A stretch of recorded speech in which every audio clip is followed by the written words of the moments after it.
Izinkan saya untuk saya menyampaikan salam dari gereja yang saya gembalakan, Gereja Kristen Baptis Jakarta, Jemaat Depok. Kami doakan gereja saudara terus diberkati oleh Tuhan, terus dipimpin oleh Kristus menjadi gereja yang boleh menghadirkan terang dan garam kerajaan Allah di kota Surabaya. Amin. Setelah hari saya akan menyampaikan satu firman Tuhan dengan satu tema kewajiban bersyukur yang terlupakan. Sebab kalau kita berbicara tentang kewajiban, maka setiap orang itu punya kewajiban selain dia punya hak. Saya tidak akan nanya tentang hak kita sebagai orang percaya, hak kita sebagai seorang suami, hak kita sebagai seorang istri, orang tua atau anak. Tapi saya ingin tanya saudara, apa sih yang menjadi kewajiban kita kalau Anda sebagai orang tua? Kewajiban kita apa sih? Kewajiban kita sebagai orang tua adalah menyekolahkan anak. Betul saudara? Kalau bisa sampai lulus, kalau perlu sampai S3, ya jangan sampai SMR saudara. Ya, itu hak, itu kewajiban kita.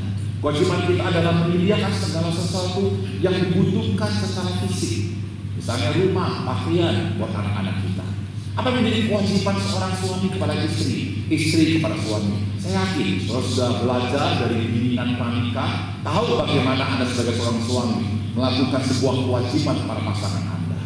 Kalau saya tanya kepada para pemimpin gereja di tempat ini, ya mulai dari Manyar, Minden dan seterusnya, saudara, apa sih yang menjadi kewajiban dari gereja, kewajiban dari para pemimpin? Kalau di gereja kami, saudara, kalau ada jemaat yang meninggal, itu kewajiban pemimpin gereja untuk melakukan semacam pelayanan duka buat keluarga yang ditinggalkan. Kalau ada pernikahan yang bermasalah antara hubungan suami dan istri, mereka ingin bercerai, itu adalah kewajiban kami untuk mendamaikan, melakukan sebuah proses counseling sehingga pasangan suami dan istri itu bisa dipulihkan dalam hubungan cinta. Satu apa sih yang menjadi kewajiban saudara sebagai anggota gereja? Ya mungkin ada di antara saudara kata, kewajiban saya adalah saya melayani Tuhan di tempat ini. Haleluya. Kalau ada di antara saudara kata, saya mempunyai kewajiban di dalam gereja ini, misalnya memberikan persembahan untuk mendukung pekerjaan Tuhan. Haleluya. Tapi suatu hari ini saya akan mengajak saudara untuk kita masuk pada satu kewajiban yang seharusnya itu dilakukan setiap hari oleh orang percaya, yaitu suatu kewajiban untuk mengucap syukur. Katakan sama-sama, kewajiban untuk mengucap syukur. Mungkin pada titik Anda bilang, Pak, saya sudah mengucap syukur setiap hari. Saya makan, saya mengucap syukur. Saya sebelum tidur, saya mengucap syukur. Kalau saya diberkati di dalam pekerjaan, saya mengucap syukur. Sekali lagi, saudara, itu tidak salah. Tapi saya ingin beritahu saudara, ada satu kewajiban dari pengucapan syukur atau mengucap syukur dari saudara yang sering kali lupakan. Jangan-jangan saudara, kita nggak pernah lakukan. Kita nggak lupa dengan mengucap syukur waktu kita makan. Kita nggak lupa waktu kita mengucap syukur ketika usaha kita maju. Tapi seringkali kita lupa mengucap syukur dalam hal ini. Dan buat saya satu, mengucap syukur dalam hal ini itu maha penting. Katakan sama, apa satu? Maha penting. Saya akan mengajak untuk kita coba bersama-sama membaca firman Tuhan di dalam 2 Tesalonika 1 ayat yang ketiga. 2 Tesalonika 1 ayatnya yang ketiga. Di situ firman Tuhan berkata, kami wajib, ya, kami wajib. Ini ada satu keharusan. Kami wajib selalu mengucap syukur kepada Allah karena kamu. Ini kata orang, suatu karena pribadi, bukan karena makanan, bukan karena rumah, ya, bukan karena sesuatu yang sifatnya itu fisik, suatu, tapi kamu itu orang. Saudara-saudara, dan memang patutlah demikian karena imanmu makin bertambah dan kasihmu seorang akan yang lain makin kuat di antara kamu. Oke, saya coba ingin mengupas mangga, ya. Saya ingin mengupas ayat ini dari kulit luarnya, terus kemudian saya coba akan berikan potongan-potongan, ya, yang sangat enak sehingga saudara bisa menikmatinya secara perlahan-lahan. Suatu kata kami wajib di dalam bahasa aslinya kata wajib, ya, itu dipakai kata ovelome, yaitu dalam bentuk kata kerja present, indikatif, aktif. Present itu artinya setiap hari. Indikatif aktif itu maksudnya saudara tidak menunggu. Tidak menunggu ada suami saya, tidak menunggu istri saya, tidak menunggu perubahan ada di luar saudara. Saudara berinisiatif untuk melakukan sebuah kewajiban untuk mengucap syukur setiap hari.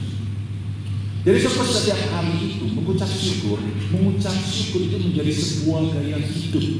Jadi sama seperti saudara makan, sama seperti saudara minum setiap hari, sama seperti saudara bernafas setiap hari. Seperti itu pula seharusnya kita mengucap syukur. Tetapi bukan semata soal-soal yang berkaitan dengan fisik. Nah, suatu kata ovelome ini itu berasal dari kata ovelo. Ya, ovelo. Maaf kalau saya harus menggunakan bahasa aslinya karena saya ingin melatih jemaat di sini untuk kita tahu bahwa Alkitab kita itu ada bahasa aslinya.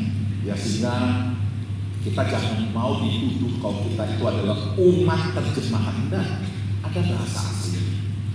Ya, saya lagi sedang melatih guru-guru sekolah minggu di tempat saya untuk bisa menguasai bahasa Yunani, minimal bisa baca. Sehingga nanti anak-anak sekolah minggu diajar dan dilatih bahasa Yunani dan bahasa Yunani, kalau perlu bahasa Aramaik.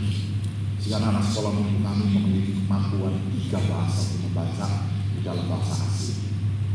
Nah, saudara, dari kata ovelo, ya, mau baca satu ovelo, sama-sama 1, 2, 3 apa? Ovelo, ya. Nah, satu kata ovelo ini, satu itu ada 5 hati, memaksa, mewajibkan, mengharuskan, mengikat, dan berhutang. Boleh lihat. Nah, kata ovelo ini itu dari latar belakang saat itu memiliki sebuah konteks di mana hubungan dagang. Jadi kalau seseorang ngambil barang dan dia tidak bayar, namanya apa? Dia itu berhutang. Dan hutang itu mesti dibayar. Jadi tidak boleh dibayar. Jadi harus dibayar. Nah, kalau kita berbicara hutang di dalam perjanjian baru ya, secara teologi Alkitabiah, ya, hutang kita itu sebenarnya ada 2. Yang pertama adalah kita berhutang kepada hukum Taurat. Artinya begini, ketika saudara berbohong, Anda itu berhutang hukuman pada hukum Taurat. Ketika Anda berzina, Anda itu berhutang hukuman terhadap hukum Taurat. Jadi kita tuh berhutang terhadap hukum Taurat. Sekarang pertanyaannya, siapa yang mampu membayar hutang dosa kita di hadapan hukum Taurat? Gak ada seorang pun yang mampu untuk bisa membayarnya kecuali Yesus yang membayarnya di atas kayu salib. Jadi sahabat, kita bersyukur, ya, hutang kita dibayar lunas. Jadi seharusnya kita membayar, tapi kita nggak mampu. Allah berinisiatif yang Yesus membayar hutangnya, membayar hutang kita di atas kayu salib. Oleh darahnya kita ditebus. Nah, itu hutang yang pertama. Nah, kalau hutang yang pertama sudah ditebus, lalu apakah kita nggak punya hutang yang lain? Nah, ini problem dari orang-orang Kristen. Cuma hanya berhenti bahwa saya sadar, saya memahami bahwa hutang dosa saya terhadap hukum Taurat sudah ditebus, tapi lupa dengan hutang yang kedua. Hutang yang kedua itu apa, saudara? Hutang Injil. Yuk sama-sama katakan apa, saudara? Hutang Injil. Kalau kita berhutang terhadap hukum Taurat, hukum utang terhadap hukum Taurat itu mendatangkan kematian. Tapi kalau kita berhutang terhadap Injil, maka Injil itu bukan mendatangkan kematian, tapi Injil itu mendatangkan kehidupan. Jadi kebalikan.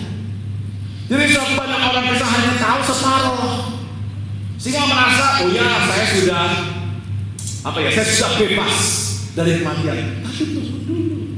Saudara harus belajar menjadi orang Kristen yang memiliki semacam iman yang bukan pasif, tapi iman yang aktif. Artinya apa? Saya sadar bahwa ketika saya sudah lepas dari hutang hukum Taurat, saya mesti masuk pada hutang Injil yang memberikan kehidupan kepada banyak orang lain. Itu sebabnya kalau kita membaca di dalam Roma pasal 1 ayat 14, Rasul Paulus berkata, aku berhutang baik kepada orang Yunani maupun kepada orang bukan Yunani, baik kepada orang terpelajar maupun kepada orang yang tidak terpelajar. Itu sebabnya aku ingin untuk memberitakan Injil kepada kamu yang juga diam di Roma. Jadi suatu kemarin bersama-sama kita sadari bahwa kita sudah bebas dari hutang yang pertama. Tapi hutang yang kedua ini harus menjadi bagian kita untuk kita bergairah. Saya ulangi lagi, bergairah memberitakan Injil kepada anak kita, kepada suami kita, istri kita, pembantu kita, orang yang terdekat dengan kita.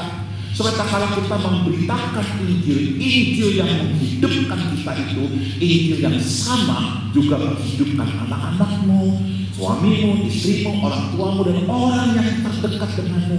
Mari bersama-sama kita memiliki sebuah gairah untuk memberitakan Injil. Jadi saudara, ini merupakan sebuah kewajiban, satu hutang yang kita mesti bayar. Saudara, mari bersama-sama kita kembali lagi kepada pemahaman tentang kami wajib. Itu artinya ada sesuatu yang saudara mesti lakukan sebagai sebuah bentuk bayaran. Tapi ini bentuk bayaran yang bukan didorong oleh rasa takut, tapi oleh rasa sukacita yang besar. Saya akan mengajarkan untuk kita melihat dalam Roma 13 ayat 8. Ya, janganlah kamu berhutang apa-apa kepada siapapun juga, tapi hendaklah kamu saling mengasihi. Sebab barang siapa mengasihi sesama manusia, dia sudah memenuhi hukum Taurat. Dia bisa lepas, dan kalau dia sudah merugikan engkau atau berhutang padamu, tangguhkanlah semua itu kepadaku. Jadi di sini kita ini mempunyai arti hutang itu harus dibayar. Tak boleh lagi dibayar. Ya, sekarang kita coba akan melihat satu ya, 2 Tesalonika 1 ayat 3. Kewajiban apa yang kita mesti lakukan sebagai sebuah bentuk kita membayar hutang, bukan dengan rasa takut, tapi dengan rasa sukacita dan besar. Siapa di antara saudara Anda membayar hutang karena rasa takut? Kalau Anda membayar hutang karena rasa takut, karena Anda diancam, betul nggak? Ya toh ada preman datang, ya toh polisi datang, ya Anda dituduh, ya tidak memiliki prestasi dan bayar hutang, sehingga Anda dipailkan, wah Anda berusaha untuk membayar itu merasa takut. Tapi saya mengatakan kita coba berpikir, kita membayar hutang ini bukan rasa takut, tapi sukacita, bukan karena dipaksa di luar, tapi dipaksa dari hati yang disentuh oleh kecintaan Tuhan. Nah, kita tidak akan bisa memahami apa kaitannya mengucap syukur dengan hati yang disentuh oleh cinta Tuhan. Maka begini saudara, kita perlu mendalami apa itu maksud dari mengucap syukur.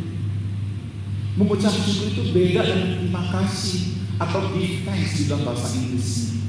Saya ingin mengajak saudara kita coba mendalami dari sisi bahasa aslinya, karena suatu begitu kaya, begitu dalam makna daripada mengucap syukur. Satu kata mengucap syukur itu diberi kata euchariste. Ya, euchariste itu dalam bentuk verb, kata kerja, itu aktif ya. Present itu artinya setiap waktu. Ya. Nah, saudara, euchariste ini satu berasal dari 2 kata. Yang pertama adalah eu. Eu itu artinya baik. Jadi seseorang yang membayar hutang karena hatinya baik, hatinya bahagia, hatinya senang, bukan hatinya jahat, bukan hatinya takut, tapi hati yang baik. Setelah di dalam Kisah 15 ayat 29, di mana Tuhan berkata, jikalau kamu melihara diri dari hal ini, kamu berbuat baik, sedialah selamat. Itu kata EU yang menjadi pembentuk dari eukaristei. Ya, EU itu artinya baik. Nah, kata kedua itu adalah karis. Karis itu apa, saudara? Karis itu adalah anugerah, kasih karunia. Jadi kalau kita mengucap syukur sebagai sebuah kewajiban buat saya senang melakukannya. Kenapa? Karena hatiku penuh dengan kasih karunia Tuhan. Siapa di sini berkata bahwa hatiku penuh dengan kasih karunia Tuhan? Katakan saudara. Kecuali kalau Anda tidak penuh, Anda akan sulit. Tapi saya ingin katakan bahwa saudara, di dalam kematian Kristus di atas kayu salib, sebenarnya waktu Anda percaya, Anda sudah kaya di dalam kasih karunia yang Allah berikan kepada saudara. Anda sudah kaya. Jadi setiap kali saya memandang salib, saya tidak ada alasan bagi saya untuk saya tidak mengucap syukur atau saya mengucap syukur dengan ketakutan. Tidak, saya bersukacita untuk saya mengucap syukur. Saya berkata karis yang berarti kasih karunia atau anugerah atau kehormatan atau kepincut suatu ya, kepincut gitu ya, itu karis. Itu mempunyai arti seorang teolog biblical yang bernama Taylor, dia bilang begini, apa itu karis, apa itu anugerah? Tentang kebaikan atau kemurahan yang oleh Allah yang mengerahkan kekudusannya dalam mempengaruhi jiwa-jiwa, membuat orang berbalik kepada Kristus, memelihara, memperkuat, menumbuhkan mereka dalam iman Kristiani, pengetahuan, afeksi, dan mengobarkan orang percaya untuk melakukan kebajikan Kristiani. Itulah anugerah. Jadi sahabat, kalau kita mengucap syukur, itu artinya apa? Hati saya itu baik, penuh dengan anugerah, penuh dengan kekudusan Tuhan, penuh dengan kekuatan Tuhan yang mempengaruhi saya, penuh dengan kasih Tuhan yang memperkuat saya ketika saya menghadapi problem hidup. Dia yang memelihara ketika saya menghadapi situasi sukar. Dia yang menumbuhkan iman saya. Dia yang membuat saya memiliki sebuah pengetahuan tentang Yesus yang semakin bertambah. Saya akan tanya, apa alasan untuk tidak mengucap syukur sebagai sebuah kewajiban? Kita bisa kok memenuhi semuanya itu. Bukan karena saudara hebat, bukan. Anugerah atau kasih karunia tidak menunjuk Anda itu hebat luar biasa. Dalam kasih karunia justru sebaliknya menunjukkan bahwa Tuhan itu hebat buat saudara. Saya ulangi lagi, Tuhan itu hebat buat saudara. Kalau kita sadar ini, saudara, kita seharusnya tidak lemah untuk kita mengucap syukur. Karena kekuatan kita bukan dari kita, tapi dari Dia yang mengasihi kita. Amin. Oke, nah sekarang coba satu ya, kita belajar.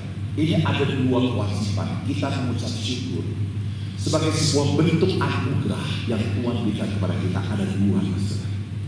Ada dua. Saya nggak tahu satu apakah di dalam doa Anda setiap hari, mungkin ada sebagai jemaat. Ketika melihat anak-anak, suami istri atau orang tua, atau mungkin para pemimpin gereja ketika melihat jemaat, atau bahkan ketika saya sebagai seorang hamba Tuhan melihat jemaat, sudahkah kita memiliki ucapan syukur karena dua hal ini? Ini dua hal yang sangat penting. Saya akan bacakan buat saudara, ya. Karena imanmu makin bertambah dan kasihmu seorang akan yang lain makin kuat di antara kamu. Jadi kita mengucap syukur kenapa, saudara? Karena makanan, karena rumah, karena kegiatan, karena kita sembuh dari sakit, karena masuk. Firman Tuhan ngomong apa? Ada dua. Karena iman yang bertumbuh dan karena kasih yang semakin menguat. So, kalau para pemimpin, kalau doa pengucapan syukurnya akan hal-hal ini, dua hal ini, dia tidak akan pernah terjebak di dalam teologi kemakmuran yang bersifat materialistik. Segala sesuatu berkat Tuhan itu diukur hanya semata ketika kamu kaya secara materi. Suatu untuk apa ya? Kita kaya secara materi, tapi roh kita betul rapuh. Justru itu adalah sesuatu yang sangat berbahaya. Kalau orang Kristen banyak duitnya, tapi imannya rapuh, maka uang itu akan menghancurkan diri. Maka ada dua hal yang sangat penting. Ya, kita mengucap syukur karena dua hal ini. Ya, yang pertama, saya akan mulai yang pertama, saudara ya. Iman yang bertumbuh, dan yang kedua adalah kasih yang menguat. Sama-sama kita baca ya, 1, 2, 3. Yang pertama apa? Iman yang bertumbuh, tolong kita lihatkan. Yang kedua adalah kasih yang menguat. Sama-sama kita katakan 1, 2, 3 apa? Iman yang bertumbuh. Yang kedua apa? Kasih yang menguat. Jadi kalau Anda melihat anakku, iman anakku bertumbuh, haleluya, langsung masuk kamar berdoa mengucap syukur. Seringkali kalau kita mengucap syukur, kalau anak kita naik kelas kan, pengetahuan lagi kita, tapi imannya bertumbuh. Kalau anak kita, jemaat atau keluarga, suami istri, begitu ya, kita lihat papa mama kasih semakin menguat antara mereka berdua, anak-anak cepat masuk kamar mengucap syukur karena papa dan mamaku cintanya semakin menguat. Keren ya. Jangan anak-anak masuk ke kamar, Tuhan terima kasih papaku jadi bos sekarang. Ya nggak apa-apa sih saudara. Tapi kalau papamu nggak jadi bos lagi, gimana? Kecewa. Hati-hati. Itu nanti jadi berhala. Bos itu jadi berhala. Kenapa? Ketika papamu jadi bos, kau bersyukur. Ketika nggak jadi bos, kamu marah-marah. Berarti bos itu apa? Itu berhala. Jadi mari bersama-sama kita mengucap syukur dalam dua hal ini. Ya, yang pertama, iman yang bertumbuh. Ya, saya akan bacakan ayat ini kutipannya.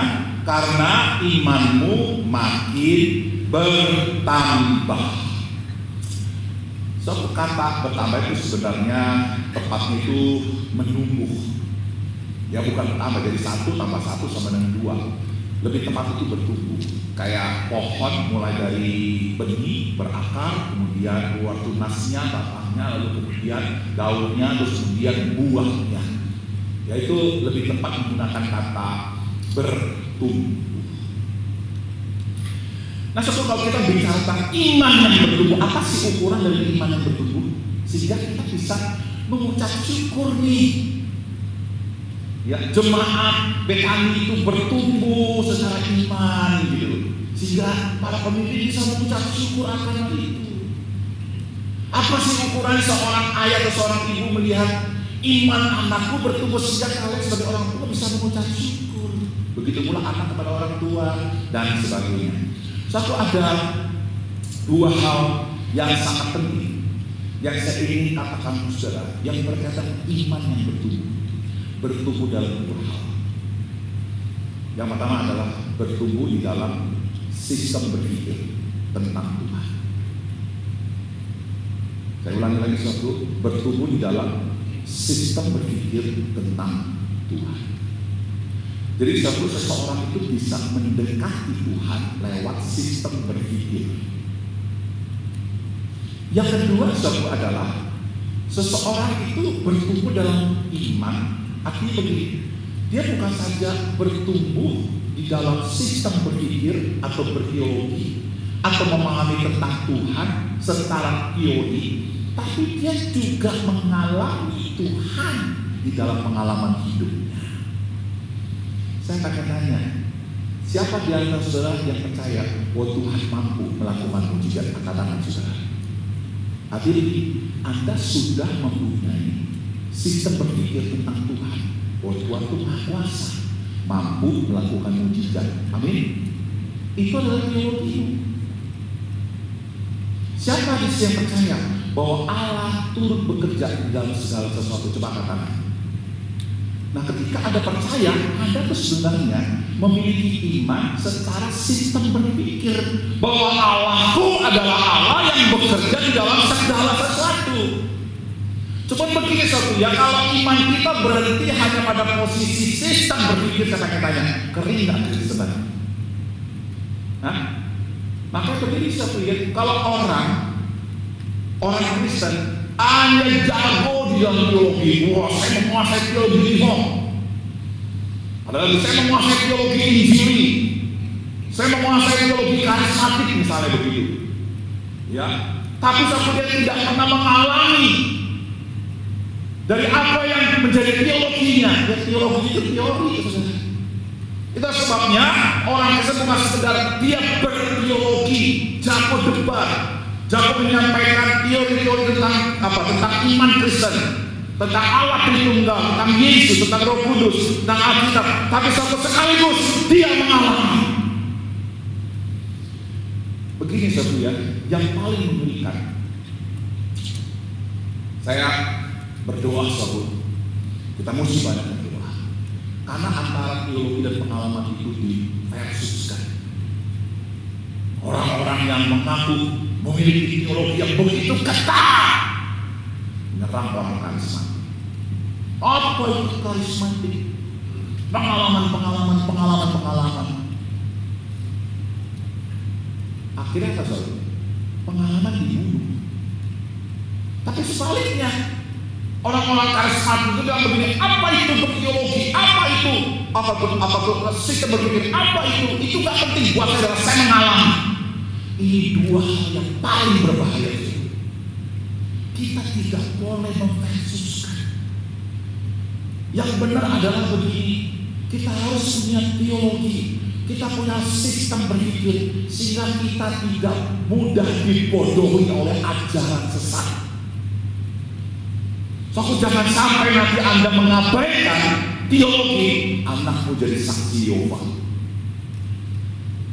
Anakmu mengaku bahwa enggak, kalau yang namanya selamat enggak hanya melalui Yesus, kok lewat perbuatan baik juga bisa. Bahaya, saudara.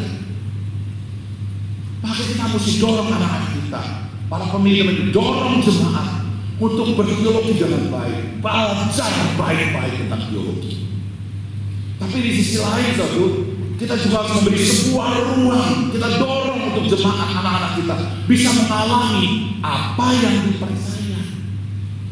Jadi saya dikatakan begini, saudara, kalau saya punya sistem berpikir Allah itu mampu melakukan mujizat, saudara, saya praktekin dong, benar nggak? Ayo yang sakit saya keluarkan dalam nama Yesus, sembuh. Saya tanya-tanya, teologi dikonfirmasi oleh pengalaman. Iya, pengalaman memperkaya teologi. Gitu. Jadi jangan diversuskan, jangan diadu. Jadi perang sebenarnya perang gereja di antara gereja Protestan sama gereja karismatik. Jadi gereja karismatik, saya paling nggak suka. Hal kayak begini karena itu tidak bukan hati Tuhan. Tapi sebaliknya, orang yang sangat menekankan pengalaman, hati-hati, jangan mengabaikan teologi. Karena kalau kita terlalu banyak menekankan pengalaman, nanti tidak ada yang mengarahkan, nggak ada pagar, lama-lama sudah jadi ekstrim, lama-lama jadi apa dukun. Nah, dua hal ini sungguh harus sungguh-sungguh dipegang dengan baik. Jadi kalau anak kita belajar Alkitab, baca buku, dan kemudian dia mengalami pertumbuhan di dalam pengalaman dan di dalam teologi, bersyukurlah kepada Tuhan. Saudara, Allah turut bekerja dalam segala sesuatu. Itu sistem berpikir saya tentang Tuhan. Tapi saya bersyukur pada Tuhan. Saya mengalami bagaimana Tuhan bekerja di segala sesuatu ketika saya menderita. Jadi ketika saya dibawa sebuah proses kesulitan pengalaman hidup, Tuhan mendampingi saya. Ketika ada masalah terjadi, baik-baik saja, karena ini banyak motivator ngomong begini. Ketika Tuhan izinkan masalah itu terjadi supaya kamu menjadi umat pemenang. Salah atau benar? Salah atau benar? Salah. Ketika ada masalah terjadi, buat saya bukan supaya membuktikan saya adalah umat pemenang. Nggak perlu dibuktikan karena Yesus sudah menang. Nggak perlu dibuktikan. motivator kayak begitu, sudah hati-hati, karena dia memiliki sebuah sistem berpikir yang sehat secara dia. Jadi ketika ada masalah itu tidak membuktikan saya hebat, supaya saya hebat tidak. Ketika masalah itu ada, justru membuktikan Yesusku hebat dari dulu sekarang dan yang akan datang. Dia tetap hebat, dia tetap menang di dalam situasi yang berbahagia, dan dia juga tetap hebat dan menang di situasi yang sulit. Itulah Yesus kita. Jadi Anda tidak perlu membuktikan diri. Yesuslah yang hebat. Iman kita bertumbuh. Saya tuh sekali dengar di Betani itu ada School of Ministry. Anda belajar dari situ. School of Ministry itu adalah menolong saudara untuk Anda memiliki sistem berpikir yang sehat tentang gereja, tentang Alkitab, tentang kepemimpinan. Belajar. Pak, saya kan bukan pengurus di sini. Saya kan nggak mau jadi pendeta. Saya kan nggak mau jadi pelayan Tuhan di sini. Untuk apa saya belajar? Saudara, saya mau kasih tahu. Saya hari-hari sudah melayani 3 orang tua, saudara. Yang ketika anaknya pergi ke Amerika Serikat, anak-anaknya jadi ateis, saudara. Padahal anaknya tiap minggu ke gereja, tapi orang tuanya melarang untuk anaknya belajar pendalaman Alkitab. Orang tuanya melarang untuk anak-anaknya untuk mengikuti kelas pembinaan iman. Cuma hanya hari Minggu sekali. Ketika pergi ke Amerika Serikat, rontok imannya, diserang sama filsafat ateis. Jadi suatu belajar tentang iman itu bukan sekedar untuk gereja atau suatu jangan jangan kita tuh mengecilkan hati yang belajar iman yang hanya untuk pelayanan. Oh, maaf saudara, mempelajari iman Kristen itu sangat hakiki jika kita berhadapan dengan dunia yang melawan Tuhan. Saya ulangi lagi, dengan dunia sekuler yang melawan Tuhan, lalu kita akan belajar tentang Tuhan, celaka kita saudara. Belajar tentang itu. Saya punya anak nama Stephen Lee, saudara. Dia berhasil merontokkan ateisme di Korea. Ketika dia diserang oleh profesor, oleh doktor yang ada di Seoul University, anak saya berdiri kuat, saudara. Ketika dia diserang oleh orang-orang etnik 06, oleh teman-teman saya Indonesia, dia berdiri kokoh dan bahkan 2 orang dari antaranya terima Yesus. Itu kan keren, saudara. Anak saya memenangkan 2 orang itu bukan di gereja, tapi di kampus. Ayo, mari bersama-sama dalam iman Kristen dan alami iman Kristen, dalam teologi dan dalam pengalaman bersama dengan Tuhan. Ini yang pertama. Tapi begini saudara, saya mendengar ada orang bilang begini, ini gereja kalau nggak ada saya, maka gereja ini tidak akan pernah bertumbuh. Gereja ini bertumbuh karena saya hati-hati. Hati-hati. Kalau mungkin ada yang sudah memiliki pikiran yang sama. Di mana Tuhan bilang di 1 Korintus 3:6, aku menanam, Apolos menyiram, tetapi Allah yang memberi pertumbuhan. Ada bagian kita yang menanam dan menyiram, tapi yang menumbuhkan itu Allah. Jangan kita menjadi orang yang sombong. Karena itu yang penting bukan lagi yang menanam atau menyiram, melainkan Allah yang memberi pertumbuhan. Saya ketika membaca 1 Korintus 3 ayat 7, sedang Tuhan Roh Kudus, tolong mulut saya, jaga mulut saya, agar jangan keluar kalimat-kalimat ada jasa buat gereja baptis, ada jasa buat gereja Betani. Kalau saya hari ini melihat saudara di tempat ini, mendengarkan firman, dan Anda bertumbuh di dalam mengenal akan Tuhan, dan Anda mengalami Tuhan di tempat ini, saya hanya bilang Tuhan, terima kasih. Engkau yang membuat mereka bertumbuh, aku bersyukur. Lakukan itu. Yang kedua, kasih yang menguat. Sama-sama kita katakan sesuatu, kasih yang memuat. Firman Tuhan begini, kasihmu seorang akan yang lain makin kuat di antara kamu. Saya berbicara tentang kasih atau cinta. Begini saudara, ini ada merupakan sebuah fakta atau proses perjalanan cinta seseorang di mana saja, mau dia di dalam pernikahan atau di dalam berorganisasi atau pada saat dia bergereja, ini pasti mengalami tahapan-tahapan seperti ini. Yang pertama adalah cinta romantis ke cinta objektif. Apa itu cinta romantis? Cinta romantis itu nggak bisa melihat salah, nggak bisa melihat apa yang salah, nggak bisa melihat apa yang jelek. Itu kalau orang lagi pacar itu cinta romantis. Ya maaf deh kalau saya baru pakai kata yang sangat kasar, tai kucing kayak coklat sudah. Itu cinta romantis. Betul. Nah, betul saudara.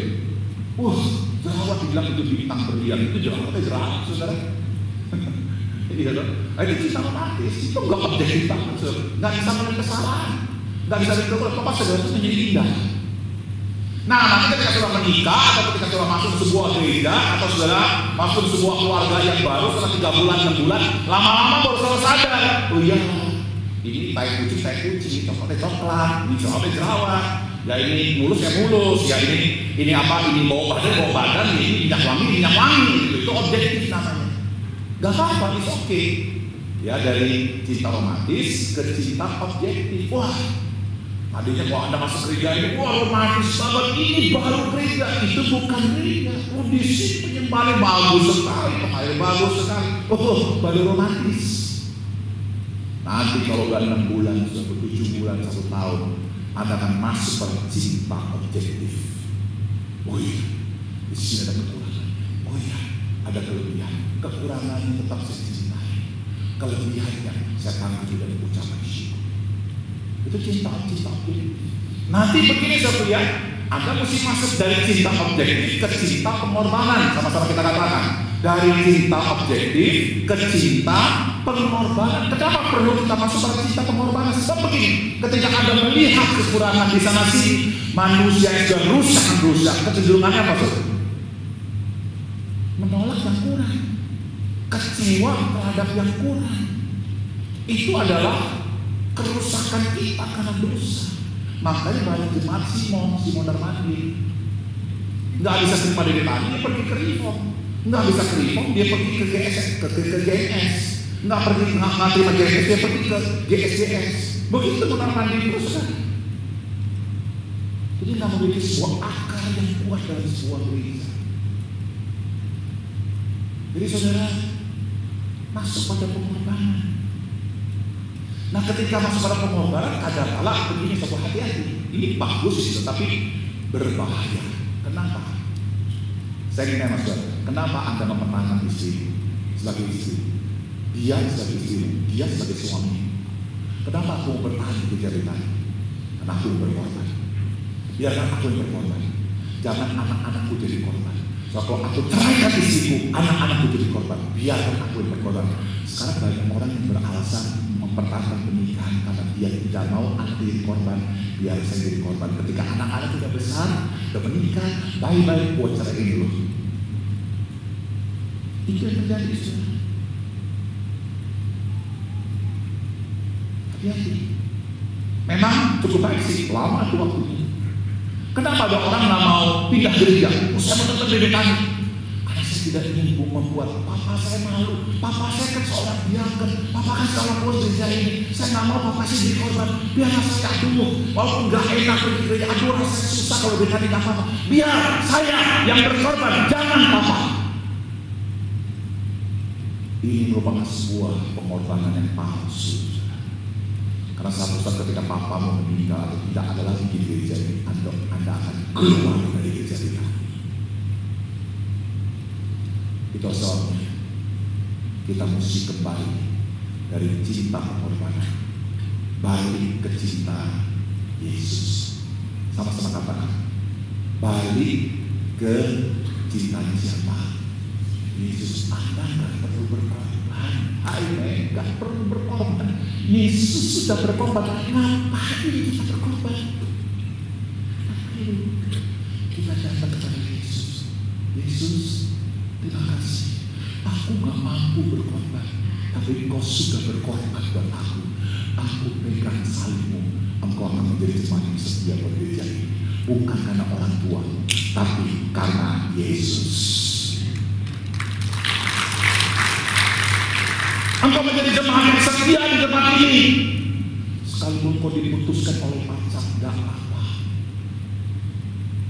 Aku setia di sini karena Yesus setia padaku.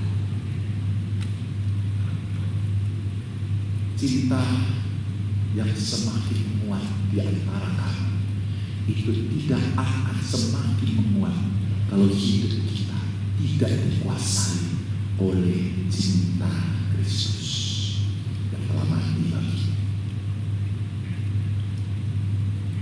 Saudara, saya ingin mengajak untuk kita membaca kalimat ini.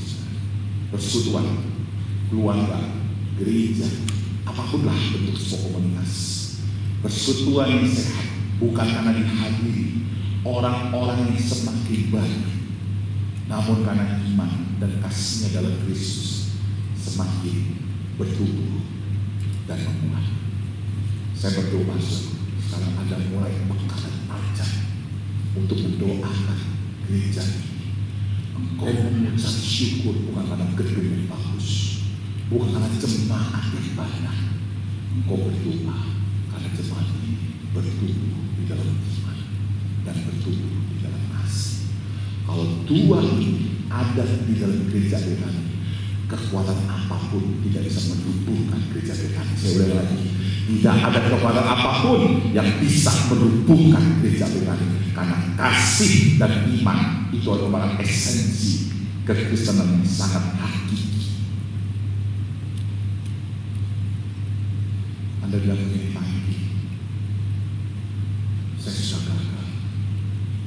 Gimana ya? Keluarga saya sudah gagal. Gimana ya?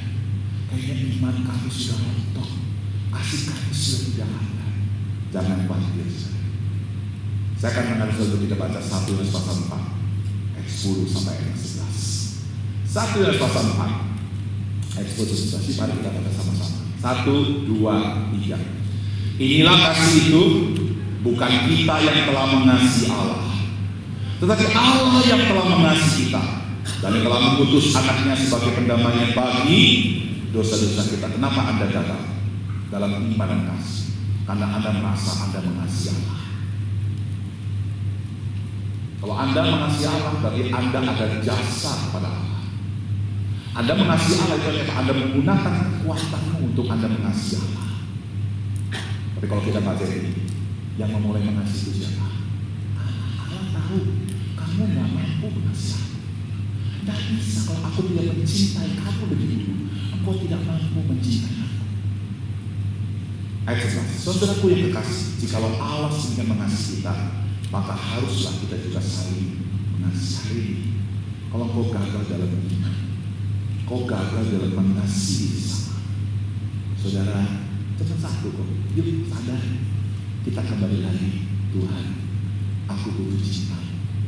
Peluklah aku, penuhi hatiku, pegang tanganku. Aku percaya dengan Engkau iman kami bertumbuh, dengan Engkau cinta kami bertumbuh. Kembali lagi kepada Tuhan. Biarlah firman ini saudara menjadi kekuatan bagi kita semua. Kita mengucap syukur sebagai sebuah kewajiban, dan kita mengucap syukur Tuhan berkati saudara. Mari kita berdoa.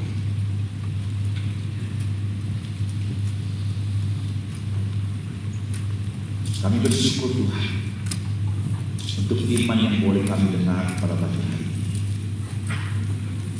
Ajar kami untuk kami boleh mengucap syukur sebagai sebuah kewajiban yang bukan didorong oleh rasa takut, tapi kami mengucap syukur yang didorong oleh rasa sukacita karena kami mengalami kebaikan daripada kasih karunia Allah yang membuat iman kami bertumbuh, yang membuat kasih kami semakin menguat. Kiranya Tuhan menolong jemaat Betani menjadi jemaat yang semuanya mengucap syukur karena anugerah Tuhan. Terima kasih Bapa, terima kasih Kristus, dan terima kasih Roh Kudus. Pada Allah